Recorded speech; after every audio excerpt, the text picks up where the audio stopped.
Bir değirmen kurdum köyün taşına, lelelele ben öleyim.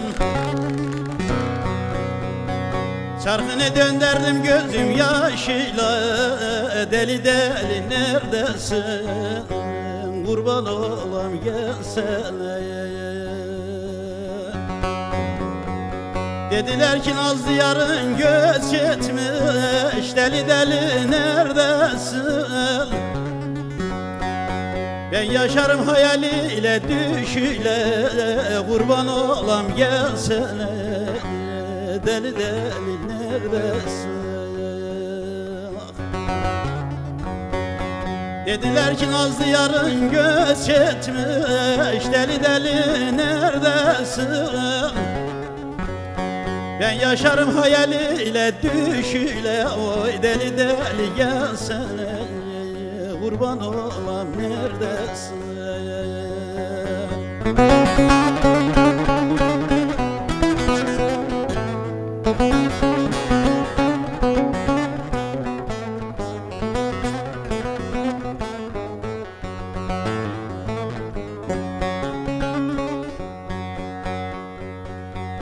Gitmez oldu karşı dağın dumanı, deli deli neredesin?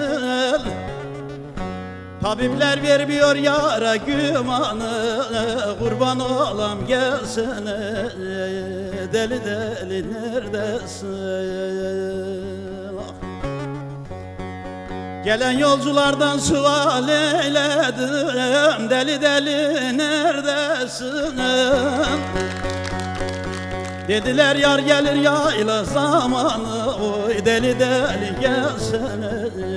Kurban olam neredesin? Gelen yolculardan sual eyledim, deli deli neredesin? Dediler yar gelir yayla zamanı, oy deli deli neredesin? Kurban olam gelsene.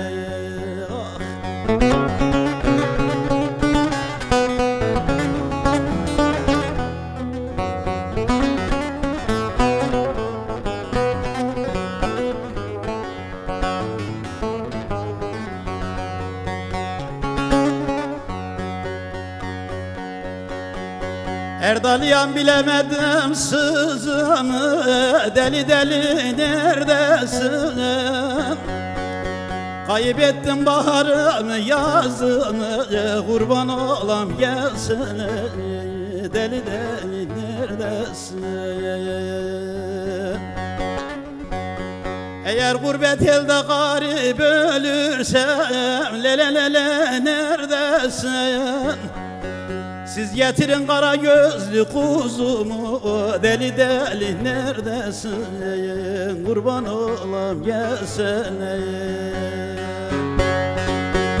Bu dağlarda duman olur, kar olur, lele lele kar olur, lele lele kar olur, lele lele yayır. Hasret kalanlarda zar olur, lele lele zar olur, lele lele zar olur, lele lele yayır. Yaka yaka bu gönlümü bitirdin, lele lele bitirdin, lele lele bitirdin, lele. Gariplere fani dünya dar olur, lele lele dar olur, lele lele yayır. Bela Yalan kazayı zalim dünya dar olur le le le le dar olur le le le le.